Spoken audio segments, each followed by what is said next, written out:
going on in downtown. That also means, though, that downtown safety is top of mind. Troubling violent incidents downtown recently cannot be ignored. News 4's Shoshana Stahl is outside Enterprise Center tonight with a closer look at this weekend's safety plan. Yeah, just like you mentioned, fans are starting to make their way inside of Enterprise Center as another Arch Madness game is set to tip off in just a few minutes. A few blocks away, like you mentioned again, the block party at City Park also kicking off ahead of tomorrow's big first home soccer game. There's a lot of fun things happening downtown and in downtown West, but with that also comes a lot of safety concerns.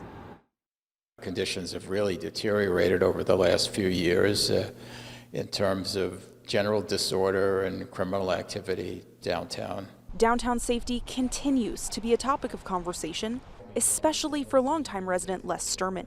He's lived downtown for more than 17 years, saying he hears gunshots while laying in bed. We have to be very concerned about keeping all of our visitors safe, and generally the best deterrent to crime is having people on the street and having big crowds around, so hopefully that will be fine.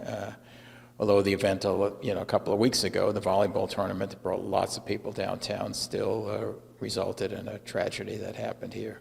People are in St. Louis for some major sporting events, including the Missouri Valley Conference. Dan Wegner comes each year to support his team, often walking downtown at night without a second thought. In recent years, we've been second guessing maybe should we be walking between the Embassy Suites and the Enterprise Center, especially at night. SLMPD is planning ahead. On top of the usual downtown and downtown West patrols, nearly 50 additional officers will be used on Saturday. Those officers will start midday and run through midnight.